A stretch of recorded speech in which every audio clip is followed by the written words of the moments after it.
Hi, everybody. This is Erica Mello, and welcome to episode number 128 of Tough to Treat. I am flying solo this week as Susan is on vacation. And we want to thank all of our listeners for leaving us testimonials on wherever you listen to our podcast. On iTunes, it really helps us be found on the iTunes algorithm. So if you have found value with the podcast and enjoy listening to us, we would really appreciate it if you could leave us a testimonial or a review, and a review actually, and it would mean the world to us. It really would. And for those of you who have not visited our website, it is tough2treat.com, and we have a new search function on the website where if you are a new listener or if you've jumped in during the pandemic, we have many episodes since we're at 128 now. We've started in 2018. So if you have any questions on foot pain or neural tension or headaches or whatever topic you're most interested in, type that in the search function on the website, and all the podcasts that we've done to date will appear. And you can listen to them wherever you enjoy listening to the podcast. And on to this episode. This is a patient of mine who I saw for about a month here in New York, and she had a fall on an outstretched arm, injured her right shoulder. Her shoulder was her driver. And I talk a lot about the exercise progression because I have so many patients who have been elsewhere, who have been given traditional rotator cuff strengthening exercises for anybody who has a shoulder problem. And those exercises actually have made them worse, or at the very least not made them better, right? And so I talk about how to efficiently progress somebody who has this type of issue. Not everybody has a weak cuff, right? So, a lot of my experience is they often have an inhibited deltoid, an overactive pec and biceps. And so I talk about this patient, how I really progressed her from the start, and where I would have progressed her had she been here in New York. So I saw her for a month. I talk about various positions that I put her in to effectively take out her old strategy. Okay, so remember, the patient's coming to see you, they're not post-op, right? So they're coming to see you because they hurt. And a lot of times it's an old dominant strategy that we have to down train first before we uptrain the new strategy, before you start strengthening the deltoid, for example, right? What is their dominant strategy? And so think about that with any patient you see, and certainly I talk about this on the episode. So hope you enjoy it, and enjoy the rest of the summer.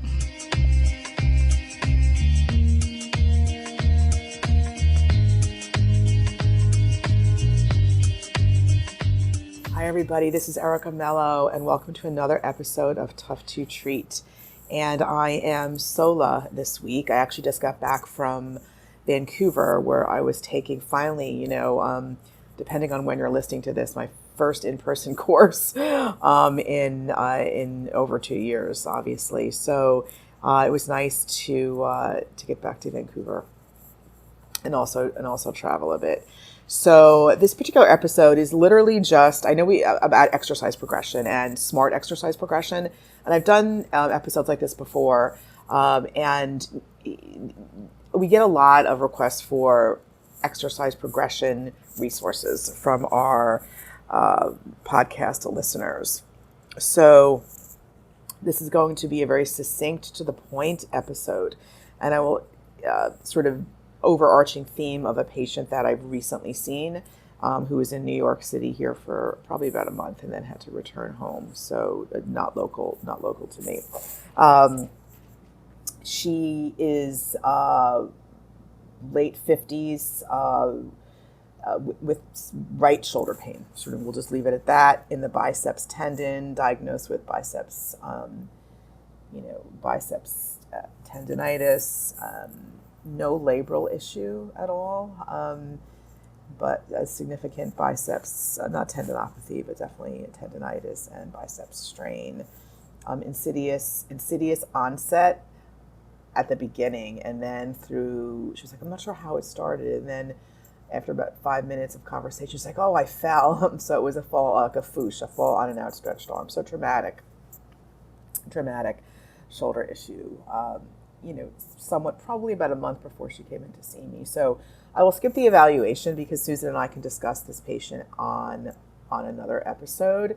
But she clearly had a glenohumeral joint dysfunction, right? And so when you think about the shoulder joint, you've got many other parts of the shoulder complex that are relevant to assess when someone presents like this, right? You've got your AC, your SC, your upper ribs, your ribs 2, 3, 4, even the first rib, right? I don't really assess first rib as much unless there's a significant thoracic outlet issue, but ribs 2, 3, and 4 go in the armpits. Assess all of that, right? And obviously the shoulder and the scapulothoracic joint. This particular patient had issues with primarily hand behind the back and horizontal abduction, right? So her forward flexion was fine, internal and external rotation fairly okay, abduction a little bit limited in the sort of frontal plane, but when she went into sort of the scapular plane or the diagonal plane, 45 degrees, she was pretty okay. So it was really when the humeral head was sort of stressed anteriorly, right? So she, very right hand dominant, had a lot of what Shirley Starman would call an anterior glide of the right humeral head. Significant.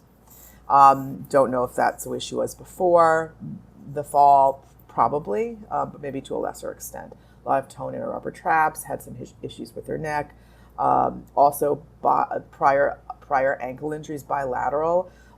When I evaluated her, she was very much loading on her right side, right? So she fell onto her right side. So don't discount center of mass. We talk about it all the time on the podcast. It's really important to see at the very least how your patient is loading in standing, because that's where everything starts from. If they are standing on their left or their right side, but when they move, they center themselves, okay, that's fine. But more often than not, your patient will have a dominant side to load on. And this woman had a history of right-sided issues, hip, knee, foot, and she fell onto her right side. So that, not that predisposed her to the fall, it predisposed her to the fall on the right side. So she's very intrigued with that. And I think just getting the buy-in from your patient, whether you do, a standing assessment in normal, narrow, wide stance, really important to do. We always talk about that, right? And with this patient, I had her on the wall, normal, narrow, wide arms. Okay, just to see if anything changed. Once again, I'm not going to go into the whole assessment here. This is about exercise progression. So her glenohumeral joint was clearly her driver. Okay, she had some issues with her neck that were secondary as well. She had poor scapulohumeral rhythm, which I did end up taping a little bit up, it sort of offload the shoulder, which helps significantly. That's the scap taping that we talk a lot about in our podcast. So she had a glenohumeral joint issue. Given the fact that her impairment, we talk about impairment, right? I talk about this a lot on my Decoding the Complex Patient course, and we talk about it a lot on the podcast. Her impairment, obviously she had a non-centered, non-optimal humeral head. So whenever she put her hand behind her back, whenever she reached out to the side, whenever she was lying on her back in supine, she experienced symptoms because the humeral head wasn't being centered. It was impinging on the long head of the biceps and the bicipital groove. That was obvious. But where do you start exercise with somebody like this, right? She definitely had an overactive neck, an overactive, pec major was significantly overactive, subclavius. She had therapy before she came to see me in her home state, just a few sessions, and they gave her your basic rotator cuff exercises. And I cannot tell you, and I can't stress this enough, not every shoulder patient needs rotator cuff exercises, people. And I know if you've listened to the podcast long enough, you'll know that that's what we talk about a lot. Just because someone has shoulder pain doesn't mean their cuff is weak, okay? So this is what she was given, okay? And you think about external rotation, what is that doing? It's further, when you go into shoulder external rotation, that humeral head should go forward. That's what's supposed to happen. But if hers is already sitting forward, non-centered, it will impinge that long head of the bicep. So what you have to do in situations like that, if you want her to continue doing something like that, which I told her to stop, but you need to put some, we have these balanced body accessories where you put like little pads between their elbow and their shoulder, under their humerus, to sort of keep them centered. So if they're going to do exercises, you want to make sure their humeral head is centered positionally with props. And they should start from a centered humeral head, not start from the non-optimal position they came in to see you with, right? So think about also when they do seated rows, not an exercise I would give in this position, right? When you do a seated row, you just want to go back to neutral. The minute they get the elbows beyond the trunk, that humeral head is going forward. That's what's supposed to happen. But when someone who has a biceps issue, maybe probably a biceps tear, I think, that's not really smart to do at the beginning. Okay? So if you think about her impairments, for her, she was an overactive system first. So we needed to basically release those muscles before we started her on any sort of significant exercise, okay? So the first thing I did give her was actually on her hands and knees. And you're probably thinking, Erica, that may be really hard for someone with a shoulder issue. Maybe. Not really, though. She was actually pretty okay, okay? Her issue wasn't, what's the word I'm looking for? Her issue wasn't like, a shoulder impingement, or it was really, she had no shoulder impingement at all. She could lift the arm full flexion 100%, right? So when you get them on their hands and knees, you can also play with the width of their arms. Normal, narrow, wide. With her, because of the pull of the pecs, the wider width was harder. So we kept her a little bit narrow, and all I did was have her rock back and forth. This is the first treatment. I ended up doing a lot of release to her pecs. I also got into her subclavius. I did some work in her subscapularis. She did also have some medial compression of her glenohumeral joint. The subscapularis is a big medial compressor. And I did some work on her lats. Did a lot of hands-on the first session, okay, the first treatment session, to really release those non-optimal strategies, because you can't just train a new strategy when the old one is still present, right? So then I got on her hands and knees, and all I did was have her go a little bit narrow with the arms and just rock back and forth till the deltoid turned on, and it did. So it's not like she had a weak deltoid or a weak cuff, to be honest. This pretty woman was pretty strong. She exercises a lot and works out, so not weak. So because of the overactivity of the larger muscle groups, the anterior deltoid was just inhibited. And we talked about this. We talk about this a lot on our podcast. So you want to activate something. So that's a safe exercise for somebody like that. If they can't go on their hands and knees, you can have them just put their hands on the wall, go very narrow, and just do some weight shifting, or have her do a wall squat, which is what I ended up giving her as well. So I had her on her hands and knees, hands pretty narrow to start. Then we progressed to wider stance. Okay. And what she also did was just ask your patients this, because they are doing this. She would be sitting at her laptop at home, and she would literally compress her right elbow into her right side of her trunk, try to protect her arm. And I was like, that is making you worse. I didn't say it in those words. I was like, that's not the best strategy to use, because actually you need some space in between your armpits, right? So you need some decompression in through there. And so what's happening is she's gripping her shoulder into her thorax because it makes her feel better, quote unquote, but she's actually making it worse. Her humeral head was not centering and ultimately making it worse. So what I did was, and I learned this trick up from LJ Lee up in Vancouver, a physio up in Vancouver, who runs a great Connect Therapy series courses. And I put literally, I had these orange Franklin balls in the armpits, and I had her just put those balls in and to give herself some space, and taught her now not to push against the ball. And she also I said, you don't have the balls, just put like a little washcloth in there. And so she did that, and that actually helped quite a bit. So think about, it's not about like what exercise can I give her? Yes, it is, but you also want to think about, well, what is she doing at home that may not be serving? That definitely didn't serve. Oh my God, that was actually making it worse. And she was like, oh my God, I do that all the time. That is why. If your patient literally is not moving forward, it's not like it's their fault, but you need to do some detective work. And I was like, you can't compress. And she's like, oh, I do that all the time. So that was one thing that really helped. She basically sat there. I put some rolled washcloths underneath her arms, and she basically typed. So that helped a lot in terms of getting some space and decompression in her upper ribs. Her ribs 2, 3, and 4 were quite compressed on that side. Did a lot of release in the intercostals as well. Okay, so for exercise progression, we did the hands and knees, and we progressed normal, narrow, wide. Okay. As you know, patients who have glenohumeral issues have a really hard time lifting, right? They're going to start with a non-centered humeral head. They're going to lift their arms up, and she could go pretty okay, be straight plane. But we don't function in straight planes in life. We function in 3D. So I had her put her arms out in front, both arms, elbows bent about 10 degrees, like she was hugging a beach ball. And I started her arms. I put a pillow on her lap, And I literally had her just lift her arms 2 inches. 2 inches. And then I wrapped a TheraBand around her, yellow, very easy one, around her wrists, push out a little bit, 5%, and then lift 2 inches. So she's not starting with her hands on her lap, She's starting with her hands on a pillow, getting her humeral head centered, and it was pretty centered there, almost like she's hugging a beach ball. Okay, arms out, so she's in a little bit of internal rotation with the arms. And up we go, 2-3 inches and down. 2-3 inches and in. Now that is generally hard for someone who has a glenohumeral joint issue and anterior deltoid weakness. I didn't start that with her, but I did add that on, okay?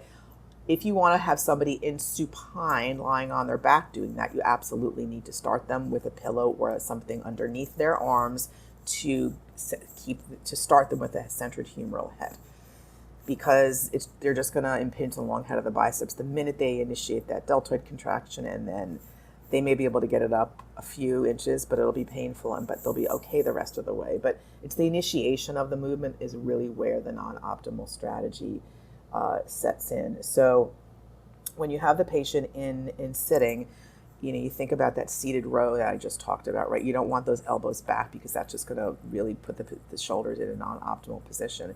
You want the elbows in front of the body like they're hugging a beach ball. I always tell them, think about hugging a beach ball and lift. And I do a lot of imagery, and we've talked about this a lot on the podcast. Imagine you've got balloons in your armpits. Imagine you're floating your shoulder blades. It depends on the patient. You have to sort of work with them and find out what cues work.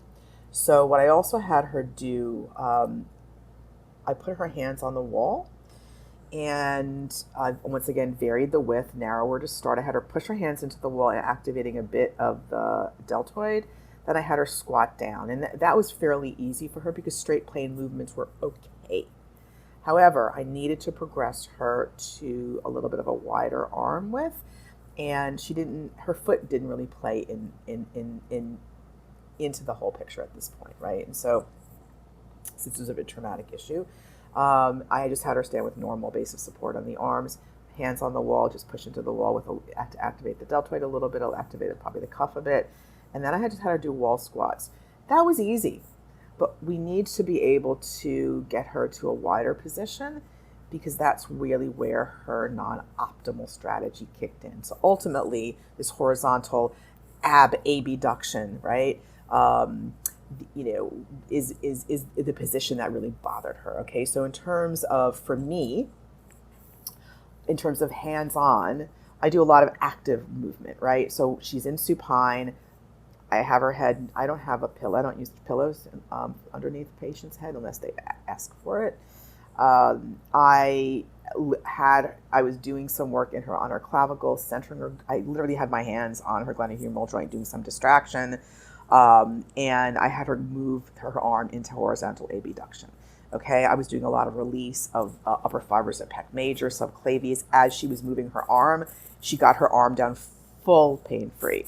So if we can achieve that in the clinic, then the patient can get that at home. It's just a matter of training.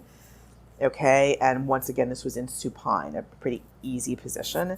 We need to get them upright to do this. So the minute they go upright, their head has to center and their scapula has to do a little bit of work, right?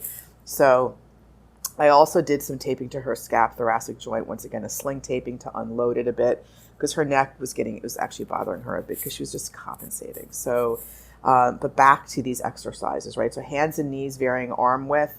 Wall squats, varying arm width, fairly easy. Think about the impairment, guys, right? She did have an overactive system first. You need to release that. However you do release, doesn't matter whether you do. It doesn't matter how you release. I do hands on. You need to get rid of that strategy first. You need to rid the patient of that strategy before you train the new one. Okay. And what I also do is as the patient's doing their exercises, my hands are on the shoulder joint. You'd be shocked at the amount of tactile feedback that goes into the brain, and it will help them train a new pattern. The brain senses, oh, this feels better. This is how it should move, and that tactile stimulation really down-regulates some of that old strategy that your patient has. Then we did seated arm lifts. Once again, as I said, hands on the pillow, hugging a beach ball, and up we go. Very, very small range of motion. Okay. And so I also wanted her to think about, being more biased to the right side, because she was very concerned that she keeps having issues on her right side. So you want to think about, you can easily train that. I mean, she had about 10 minutes for exercise, 10-15 minutes. So I didn't give her a lot to do at the beginning. I did a lot of education. Like, she was doing the elliptical. I said no arms, and she just held on. She was doing the Peloton, pretty straight plane, pretty okay with those, didn't have any issues. We talked about sleeping, putting the pillows underneath the humeral head to center it if she was on her back. We talked about sleeping on her side. Depending on, she couldn't really sleep on that side, obviously. It's always hard for patients who have shoulder problems. And we worked on, getting her a better position. And a lot of that's just pillows and propping. And you just have to work with your patient. There's not one answer for everybody, right? I also did give her a lot of self-release, okay? So she did a lot of release on her own with the golf ball, lacrosse ball, tennis ball. I have a little pinky ball. Intercostal muscle, she had a lot of compression in ribs 3-4. And I literally had her, she was actually on her side. I taught her how to do this on her side, doing some release in the intercostals, which really, really, really helped her, okay? So I actually also have access to a Pilates equipment.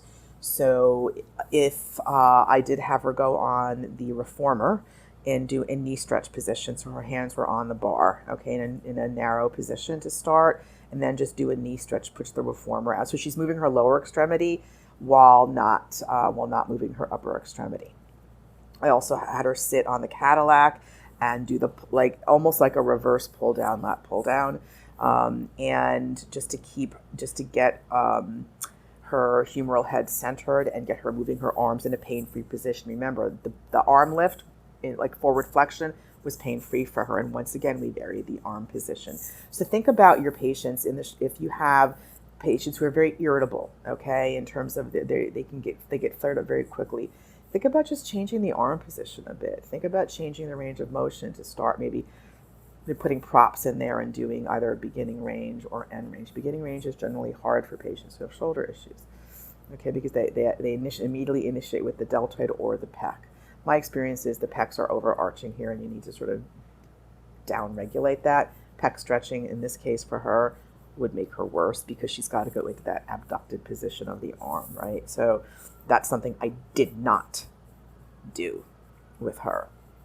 She's actually going back home now, so definitely improving. If I were to continue with her here, I would certainly move her into more transverse plane. You're probably all wondering, would I give her rotator cuff exercises? Probably not, because I don't necessarily think that's the main impairment here, okay? I would probably get her more on her hands and knees in a wider base of support. I would probably have her do maybe a wider sort of lat pull down type thing. I would also have her do some push activities in standing. She has a lot of medial compression in her shoulder. I would have her standing with the TheraBand behind her, or we have a Pilates Fuse ladder. I would actually have her once again hug a beach ball. I would have her sort of push through the TheraBand. Remember, the TheraBand's behind her. It could be wrapped around their body, and she's got one hand holding each hand end of the TheraBand and just doing like a almost like a horizontal adduction, right? But more of a push. And that was very hard for her at the beginning, right? Because of the biceps impingement. So that's how I would progress her. You don't need a lot for these people. She wasn't an athlete, so to speak, but she did work out quite a bit. Her goals were just, she just really wanted to be able to sleep. And I think for her, it was more telling her not to grip her shoulder while she was sitting in front of her laptops. Because remember, they're doing that more than they're doing their exercises or seeing you. And I think for her, from what she told me, that the release work helped quite a bit. I mean, that's just her nature, right?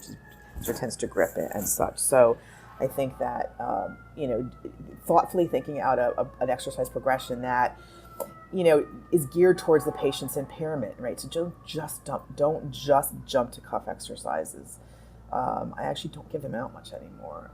I don't see a lot of post-op shoulders, so that's probably one of the reasons. because by the time they get to me, they're like they've seen like 5 therapists already, and so they've done everything. So you really want to think a little bit out of the box and do something a little bit unique. But hands and knees, don't discount that. And what I would also suggest in terms of release positions, we talk about this on the podcast also in my course. Get them in sitting on your chair, on your wheelie stool, put their hands on the plinth, on a pillow, and just have them do some internal, external rotation, head rotation. Just try to release muscles in movement positions, sitting, standing, on your. I did some release work on our hands and knees. You can't just release the patient in supine. That's not functional. You need to move them in different positions, and that is also exercise as well. So I hope you enjoyed the episode. Susan and I will definitely do an episode on her, and I will get Susan's take on this as well.